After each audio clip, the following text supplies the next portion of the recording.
I think and I think probably that's the answer is I enjoy teaching, but what I love getting out of it is just standing back, after you've had an opportunity to work with a guest and to say, "Hey, what if you thought of that particular thing this way?" Hmm. Let me give you I can give you an example. Um, we were in an old hotel. I had a number of guests and I was trying to teach them kind of what can happen, how they can be outside influenced and not even know it. So I would pick a long hallway in this old hotel and I'd say, "Could I have a volunteer of someone who wants to go down that dark hallway?" And somebody would inevitably volunteer and I would say, "Okay, well, just so you know what to expect." I said, "A lot of my guests have gone down the hallway and they experience feeling a little off balance, a little dizzy, Hmm. or like somebody's watching them," which was true. And I would send them down, they'd come back, and I'd say, "What happened?" And they would tell what happened. Oftentimes, it was very similar, and we would talk about it, and I would say, "Did you catch that I set you up for exactly what to experience?" Hmm. And it's just that moment, and this is true of anything that we do, in that moment, you could see the light bulb go on. And you Yeah. know that you had reached them or you had reached kind of this critical point of changing their way of understanding things. And I think on whatever level that exists, it's really important and it's really what drives me. And that's something we're going to talk about a little bit more, teaching and helping to expand the field. But we're about ready to Yeah. take our first break. So, folks, stay with us. I'm with Sherri Cox, owner of Doodlebug Dowsing and a member of the Florida Bureau of Paranormal Investigation. We'll be back right after these messages. And we are back with my guest tonight, Sherri Cox. And Sherri, towards the end of that last segment, we began talking about teaching. Um, and we also talked a little bit about the influence the media has had. So we'll start off with that. What do you think the media has done with the interest and where the paranormal field is now to include how has that affected tours such as you were involved with at American Ghost Adventures? Kind of a long question, but It's okay. I think just because, being with American Ghost Adventures and then joining you in 2011, so much has happened during that time. I mean, when I first got interested in all of this, there was very little to Mhm. watch and to take in. I mean, I think we were still watching the UK's Most Haunted. Not is it Most Haunted? Yeah, with Yvette Yeah, and all of that, where they were yeah, like, through Pierre LaCour, something, yeah, and yeah. that was wonderful. And I just remembered enjoying that so much, but they were kind of the only game out there until Ghost Hunter started. Mhm. And I think it's changed so much. And I think it's interesting because kind of what I see sometimes and continue to see is it makes a lot of armchair paranormal investigators. Okay. So I think in some way the media has been really terrific in helping mainstream this and helping people develop an understanding of what it is that we do and what's out there and what's possible. So I think that's interesting because it's helping create a new generation or a new group of people that have this interest and are willing to kind of expand their minds a little bit. But at the Mhm. same time, I think we have to be super careful because not everyone's doing it for the right reasons and in the right way. And Mhm. sometimes because that's a little more exciting to watch, that's what sticks. Well, And what so do you I mean think by go go ahead, ahead. finish, Oh, no, I was going to what do you say, mean so by that's what sticks, but yeah. What do you mean by doing it the right way? That's an interesting concept because there's nothing out there that says this is the proper way, this is the improper way. So what do yeah, you mean by the right way? I think what I mean, and I'm not saying, that there's a right and a wrong way to investigate. That's certainly very personal and open for interpretation. But I think um, there's a lot of content out there that how do I put this in the right way? There's a lot of content out there that is for it presents itself as being for show. And Mhm. it's not about, trying to be scientific. It's not about trying to be ethical. It's not trying to go about investigations for the purposes of research and understanding. It's for entertainment purposes. So I guess you can't say that it's the right or the wrong way. It's just not what I believe is the correct way. So I think you have a lot of people who will watch something on TV or online on YouTube, and then decide to go into their own venue and conjure something up, and they'll yell and scream and demand things because that's what's being modeled to them. And I just think we Mhm. have to be really careful and just take responsibility that we're going about it in an ethical way, I guess you could say, rather than right and wrong. And I would agree with you. Certainly, the TV shows have gotten, like you said, a lot more people interested, but it does allow folks to go out there and let's face it. And there's a term I used: paranormal thrill seekers. They want to go Yeah. out to just basically hear the bump in the night, maybe the EVP on the recorder, And but that's they okay. don't. Yeah, exactly. Yeah. There's room for everyone, but there's also got to be the actual research. But also, does it open the door to folks that want to are only doing it for their 15 minutes of fame, or maybe even a more nefarious reason to perhaps con somebody Oh, I for. think you could say that about any industry. Absolutely. There's Mhm, always going to be those people that want to take advantage. I think it's mhm, absolutely out there. And I think too, a lot what I like to see is, especially a lot of the shows that are on TV right now, really do take responsibility. I think they understand that they have a lot of followers, they have people that look up to them, that will be modeling them, and they do take the time to communicate, and they'll say, hey, what you're seeing here, we want to make sure that you understand that you don't just walk into a mhm. venue without permission, and that you Yeah. have to work very hard to do the right thing when you're out there trying to do it. And I think the groups that do that are super successful. And I think there's a responsibility for all of us, no matter how we're going Mhm. about it, that we are realizing that there are people that don't understand or are new or whatever it is that are watching, and they're going to do what we're doing. And so I think Yes. Now, it's like anything else, like, with great power comes great responsibility. I think you kind of look at that in the same way. So in a lot of other fields, and you're right, wherever there's people involved, you're going to have people doing the wrong thing or doing something for absolutely. their own benefit. Yep. But those other fields also have checks and balances. There's some sort of Mhm. framework, there's some sort of structure that if somebody's doing something wrong, they can be called to task, whether it be legally or civilly. We don't have that in this field, though, do we? No, and I know that's something that you've talked to me about ever since I've known you. And so Mhm. it's been a really important thing for you to try to help create that framework and to get other groups or other, whoever is interested on board with helping to decide what that framework is. And wouldn't it be nice? And how far could we go with this concept if we had that? And it doesn't What mean that we all have to investigate in the same way, but That's it's exactly about right. taking what we get and preserving it in the same way and communicating with each other. And I think it could be so powerful.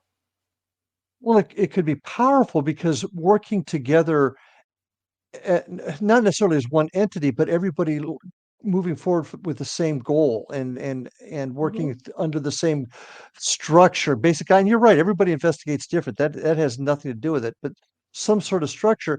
I think we might have an opportunity to actually move forward, maybe Yeah, begin to find the answers, and that's okay for folks that want to just go out on the weekends and get a good skit. That's fine. But absolutely. there's gotta be some of us that want to move the field forward. Well, and I think the people are out there because I hear people talk about it. I've heard people talk about it on your shows. I've heard, there have been Mhm, people that have come to join our team, with investigations or events and that type of thing. And they're all very, very interested. It's just making it finally happen, and how to organize it, how to preserve it, that type of thing is not mhm, easy. It takes a lot of time, it takes a lot of resources, it takes a lot of communication. But I think it's mhm. possible. Well, anything's possible, and I really get frustrated with people saying, "You'll," and I get this all the time, it's never gonna happen, Larry. You're never gonna be able to do it." Well, I am not gonna say never. Good I'm for just you. not. May not be the brightest star in the sky, but by God, I am a You're tenacious persistent. one. I'm persistent, no doubt about that. Uh, do you think that a lot of the tours, what we do at Indian River Hauntings, what you did at American Ghost Tours, um, is that a good place to start with this maybe? Because I know we've actually have members that on our team that came from those types of events that joined us, and they later became very important members of the team, the FBPI. Yeah. So do you see that as a place where we can grow maybe investigators or people with an interest that share the same philosophies? Oh, absolutely. What I think it's nice, what our team does that I think can really help when you do the Paranormal 101 classes. Had an opportunity to be wrapped into one this year with you and Mhm. to do a little section of presentation. And just watching the people and listening to their questions and that type of thing. And these are the people that are really wanting to go about it in a kind of a systemized way to soak in and learn everything that they can. They show up an appreciation of kind of how Indian River Hauntings and Florida Bureau of Paranormal Investigation do things. And Mhm. then we either grow our team that way or they perhaps branch out to form their own teams. And that's how I think you're creating that foundation. I call that the pebble in the pond theory, where you Yeah. toss that little pebble out and Yep. those ripples will hit folks and maybe eventually it'll bring everybody together, thinking at least thinking the same way. We'll never ever Yeah. be the same way. But, you know, Hey, some of the groups that are doing the tours and that type of thing, they're there just for that reason. mm, I don't know that they're interested in taking it any further, and I think that's okay. So I think you're mhm, gonna always have those people who kind of are comfortable doing what they're doing. They're doing it for that purpose, whether it's historic knowledge or that type of thing, and I don't know that that's gonna grow anymore, but it might mhm. be interesting to try. Here's a philosophical question. You're using a place in a venue for an event. You really don't believe, you're just doing it because you know people will come and pay the price of the ticket just for the possibility of a good scare. Does the other side see that, and do they react to it, in your opinion? This is Gosh, just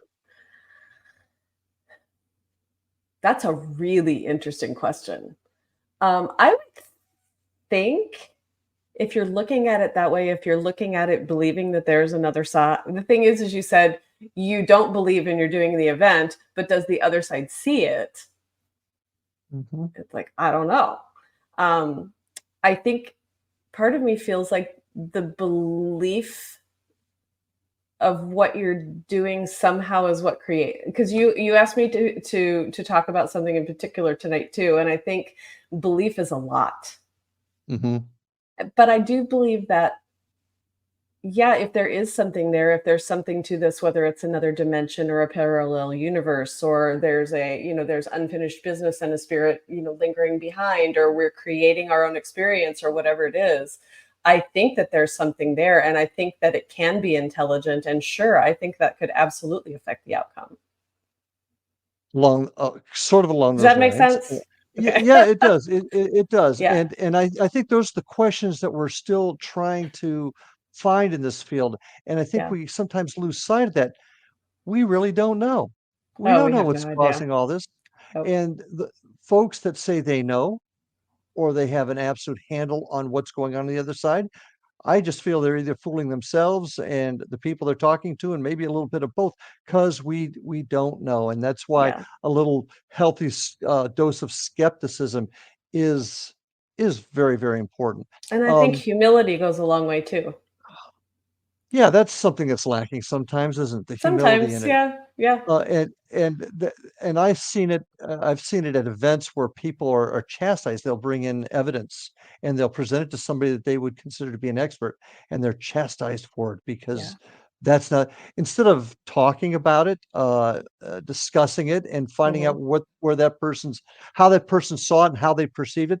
It's just I mean, we have we that happen frequently. We'll have somebody come to an event, and usually it appears in the form of a picture or a video on someone's phone, Mhm, and they're mhm, very excited about whatever it is that they captured, and they are insistent upon what it is. They have it yeah, figured out, and then they ask you what you think. And I think it's so important in that moment because that's when the teaching starts.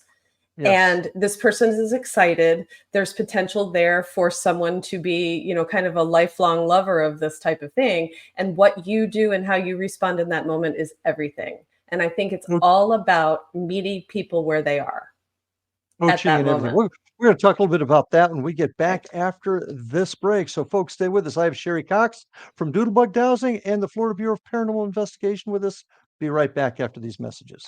And welcome back to Paranormal Stakeout with my guest tonight, Sherri Cox. Sherri, it's Really been a pleasure chatting with you here, and I think you brought up some very, very important things that don't get discussed enough in the field, and that's teaching, and that's helping people understand. Because I don't know how you feel about it, but teaching opens up one's mind, and opening up one's mind, I think, allows us to see things a whole lot clearer Well put. instead instead of being stuck in our own little mud here. Let's talk about the mind for just a second and how that affects everything. You're familiar with the Philip experiment. We've talked about it before. Yes. And the for those of you that aren't familiar with it, it's a group that not unlike ours that did an experiment back in Toronto in the 70s, and they basically created an individual named Philip, did a closed investigation, documented via film with witnesses, and they got all kinds of hits and words and things claiming to be Philip, table tipping. But Philip was their own imagination. They created. So what did that tell us? And what does that teach us about perhaps our own mind, or is the capability of our minds? Any thoughts on that? Well, that's interesting. I think, and I got a chance to work in the metaphysical world for a few years, which was really interesting. And I got a chance to talk to people on a daily basis about energy and how important energy. And you keep hearing everything is energy. We know that energy can't be created or destroyed, only recycled. All of those things that are very Mhm, familiar to us. And you look at the Philip experiment, and there's a lot of different ways that you could look at that. You have, is it possible that they created the energy that produced Philip? Is it mhm, possible that there was an energy already there, or whatever it is that we're going to call it? There was something already there, like you said from before, that was aware of what was happening in that moment, and then mhm, decided that, oh, I'm going to step forth and mess with them as Philip. It could be a lot of different things.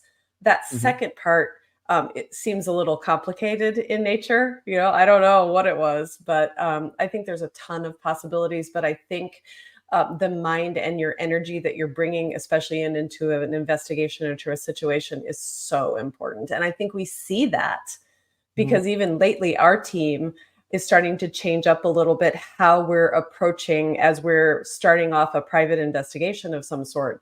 We're now starting with a meditation or a Mhm. focus or that type of thing. And I think we've seen that it does change the outcome of some things, whether it just makes us better investigators and more aware of what's going around us, or it's actually adding energy to the situation that's allowing more things to manifest.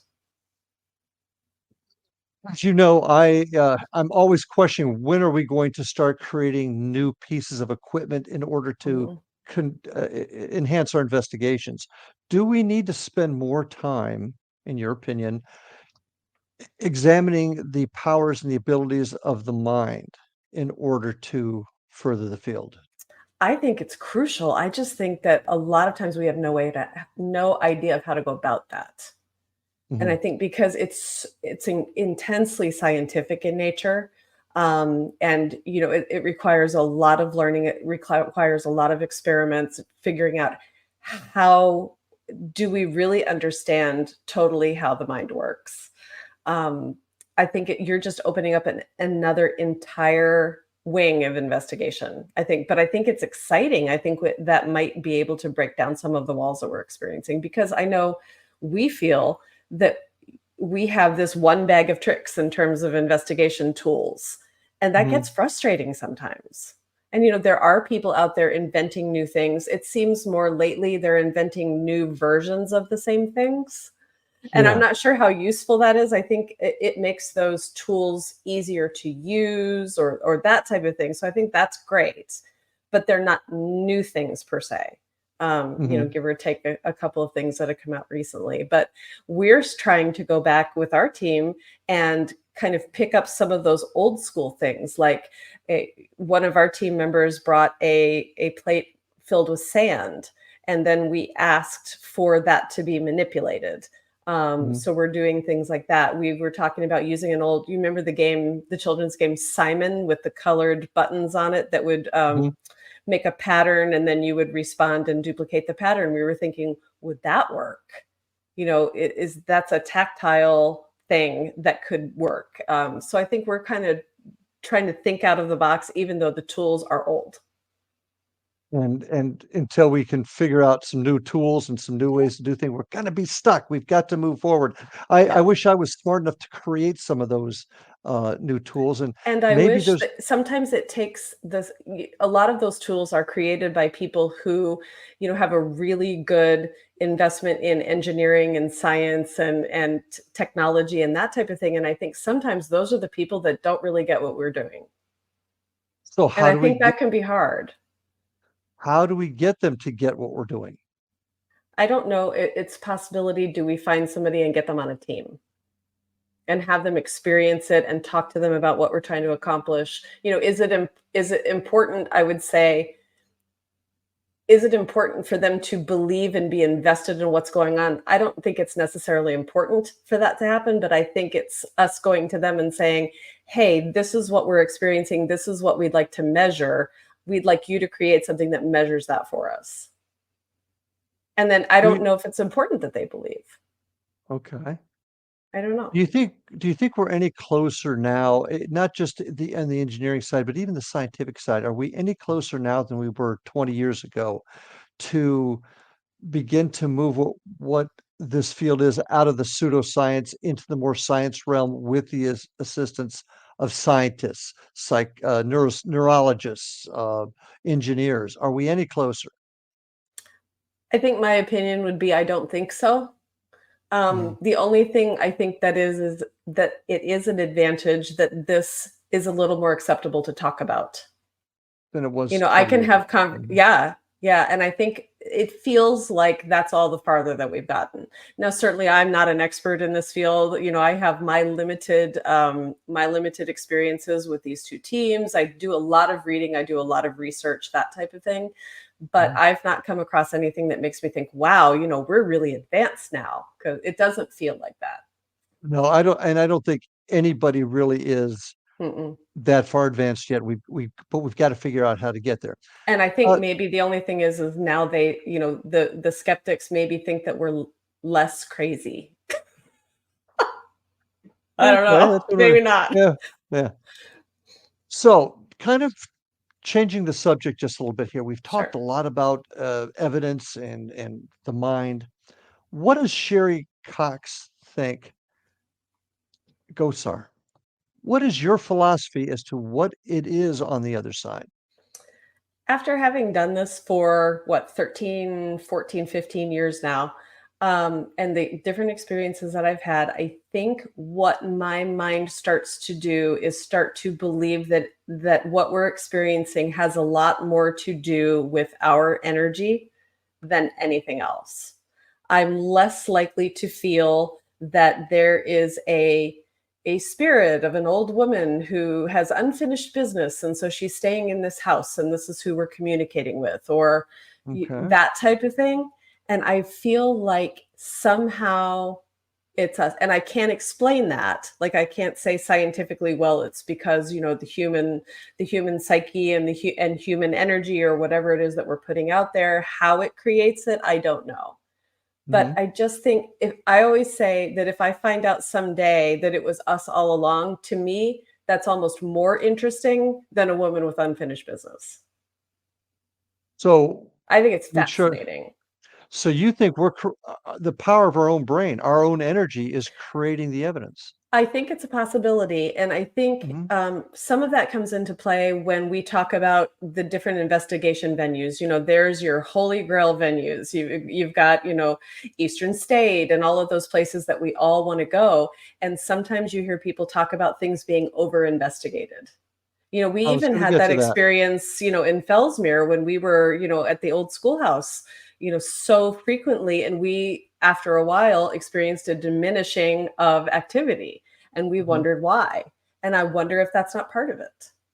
It could be the people that we're bringing in. It could be that the different energies that come with the tours or with us on any given day is directly affecting our experiences. It's like, is something haunted because someone believes it is?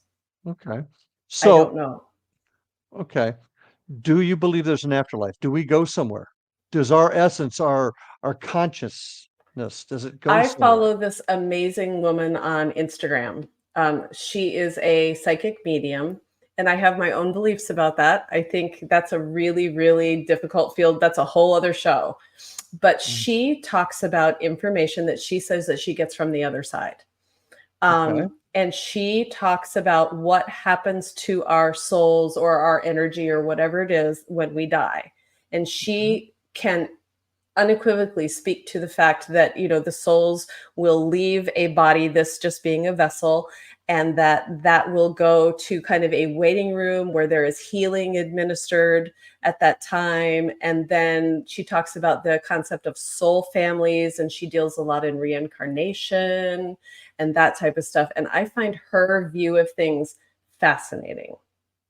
Does this view include those folks that have passed on to this waiting room, if I had Yeah. to use it that way, Uh-huh. coming back to visit us? Is that Absolutely. She said okay? that is a So, possibility, and that, that she has uncovered. They have told her that they do come back for various reasons. So I guess that does play into the whole idea of unfinished business now that you think about it. mhm. But I think it's How been does she know interesting this? to learn from her. She said that the way a lot of people talk about it, she says that she has spirit guides that are revealing these things to her. So I Mhm. don't know. I don't know her. I don't know her background, but I think her information is compelling, and I listen to her a lot, and I try to do research, and I try to learn more. And I think she makes some interesting cases. But I don't know that that necessarily ties into my belief that we're creating it, because that's two different things. It is, but I think what you've just described, Sherry, is the fact that we really don't know. We have no idea. There's just so many different questions out there. So just to kind of throw another wrench at you, cryptids, UFOs.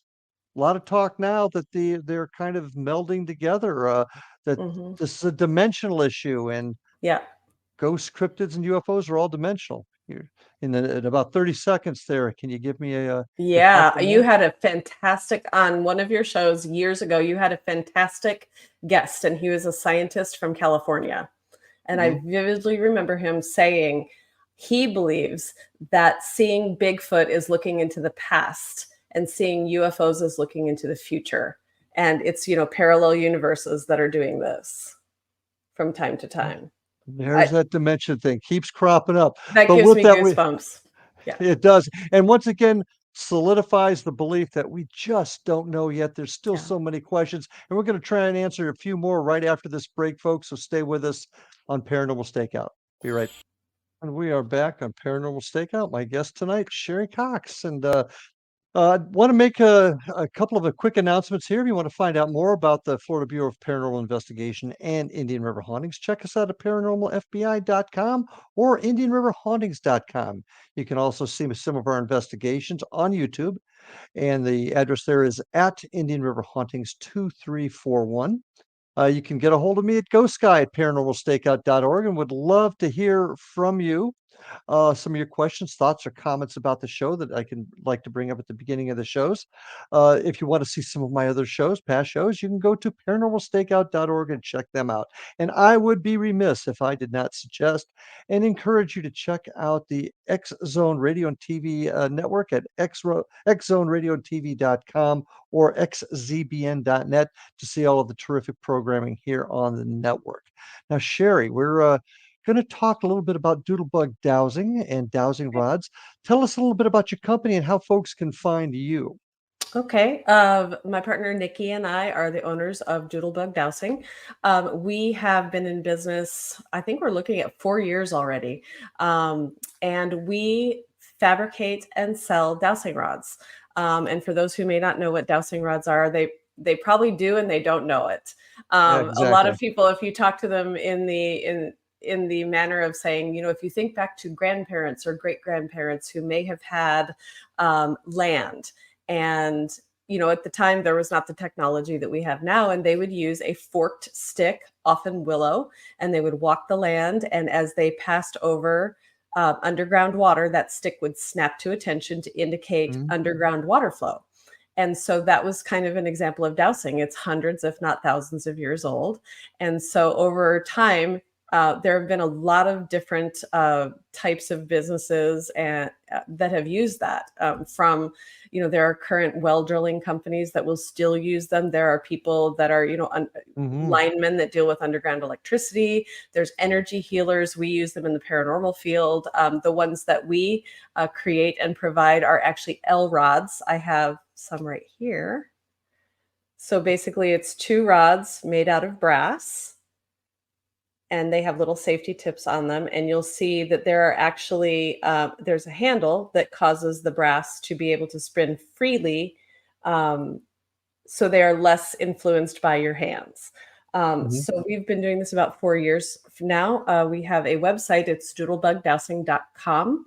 You can buy from us directly. We also have some great little bags that accompany them that we call doodle bags. And all right, we do go to paranormal events from time to time and have a table there. We often will have them at the Indian River Hauntings events for sale. Larry will often use them with his guests on tours if people would like to experience them directly or with the different events that we do. We also provide them in bulk for a number of customers that we have that are paranormal tour companies. We have, groups up in Gettysburg and in Key West and, in Illinois that do purchase from us and then resell to their guests. So that's always a possibility. If someone has a store that would like to carry these types of things, we can provide them in bulk as well. So we're very lucky. Yeah, and I'll be honest with you, on some of our tours, I've had a number of times people that were professional well diggers say that they still use the dowsing rods. Yeah. I even had an electrician one time tell me he uses them to find wires and walls. So obviously they still work. Now, one question I want to ask you before we get into how they work or what your beliefs are on how they work. Does material matter? Do you have to have a specific material for it to A work? lot of people believe that they should be copper. That seems to be the general opinion, that if they're not copper, they don't work. I think, in my opinion, that's been disproven. I think it can be because of what we believe is happening when we douse. I'm not certain that it matters because I think we have shown that it doesn't. It came going back hundreds of years, they were using wooden sticks. You can use coat hangers. A lot of people will fabricate their own rods just by bending a set of coat hangers. Ours are brass and certainly have proven to work. And they don't work because they're our dowsing rods. They're proof, they work because of the work being done by the holder of the dowsing rods. Okay. So yeah, I don't believe it needs to be something specific. So let's talk about how they work. Okay, I'm holding them in my hands. I can manipulate those to make them say whatever I want to say. Yeah, you totally can. Okay. How do we use them? How do you use them? Yeah. The way I've had some interesting conversations with people who use dowsing rods frequently, most of them in the paranormal community. And I'll always say, I'll watch them use them. It's a very personal thing about how you go about it and kind of where you go energetically when you use them. And I'll watch them and I'll say, tell me what you think is happening when you use these rods. And I've had people say, I believe that energy or the spirit or whatever it is that they're communing with is physically moving the rods. It's like, okay, it's a good opinion. My opinion is it taps back into the energy that we were talking about earlier. If you go back hundreds of years to using the forked stick for underground water underground has frequency, and it has Vibration. Yep, all of those things. And we, as energetic vessels, have the ability to tap into this. So these simply become a tool for expressing that energy that we are sensing, the frequency and all of that. So for it being a tool for communication, you think, or healing, that type of thing, you think about it the same way you think about a pendulum. Okay. And does that make sense? Yeah. Explain a bit further for. Okay. So the idea of someone using a pendulum is there's something that's called the ideomotor effect. And that's something about the human body where there are small, little imperceptible movements that happen to us all the time that we're unaware of. If you're standing still, you're not standing still. Right. And it's these little idiomotor effects that are actually what we believe are moving the rods. We actually count on them to move the rods or the pendulum. So somebody said, well, you're moving those. Well, yes, we are, but not on purpose. So we are kind of attuning ourselves energetically into whatever it is that we're trying to douse, whether that's hidden treasure or information, questions, or a spirit or another energy that we're trying to talk to, or someone is using it to diagnose a blockage in chakras when you use it in energy healing, or we're trying to determine if there are underground burials, that type of thing. Or you go back to one of our investigations, and I was walking the land out in the back of one of our investigation locations, and I would walk and I would get these hits, and I didn't know why I was getting them. And then finally I went to our host and I said, do you have a backyard sprinkler system? And he's like, yep. And I'm like, well, I could show you exactly where the heads are. You couldn't see them, but you can even do that. So you're tapping into the frequency and the energy of underground water. So really, that's what that's about. Do people unintentionally manipulate them to get what they want? I think they can, absolutely, just like anything else. How do we avoid that? I think it's ethics. Okay. I don't know that we avoid it. I mean, I think people are always going to do things like that. And how do we now, if you say, how do we avoid that in the case of, we have somebody with us, I think there's a lot of trust. There's a lot of education. There's a lot of That's the word I'm experiencing looking for. Yeah. experiencing that person And more education, than teaching. once. Teaching, yeah. Mhm. But I think you're always going to have people who are doing things that they shouldn't. And that's where education ethics comes into play, and it goes Yeah. back to what we talked about earlier is bringing people into the fold and teaching them, and I'm gonna use your term, the right way, but the right Mhm. way simply is nothing more than being the honest way and doing the best you Yeah. can and learning about it. Now, during an investigation, absolute proof positive when those rods move, there's a spirit there, right? No, I don't think Oh, so. okay. Okay. No. No, I think dowsing rods are important because they're subjective. They can't Mhm. record, we can't go back, we can record video of someone doing a dowsing rod session. We can do that type of thing so we can preserve that evidence, but because it's kind of like the idea of being a medium. It's like Mhm. you get that information and you can write that information down or record it, but we can never control what that person is doing. So I think dowsing rods are really important to be used in conjunction with other pieces of equipment, because there are times where you get 100% corroboration over something. And And that that's makes it a happened, little has more interesting. So I think it just adds dowsing rods or pendulums or that type of thing, just adds another level to what you're doing in terms of investigation. I don't think it's ever for certain. and a lot of people, that's one thing we try to teach people is that it by itself is not Mm-mm. proof positive of the other side. Now, I recall one investigation where we actually had the rods move, and we have cameras on all the time. Whenever we use them, we Yeah. are filming. And actually, I remember this one time the rods moved, and basically said that they were moving them themselves. Actually, if I'm not mistaken, that whatever was there said they were moving themselves, which I found very interesting. Yeah. Uh, But but we don't know for sure. does that mean physically or does that mean energetically? And I don't know that we got an answer to that. No, I don't know that we did either, and I don't Yeah. know that at this point we ever will. Probably the most significant, and I'll just mention it here, was an event where we were using the rods. We had a medium with us, Chris.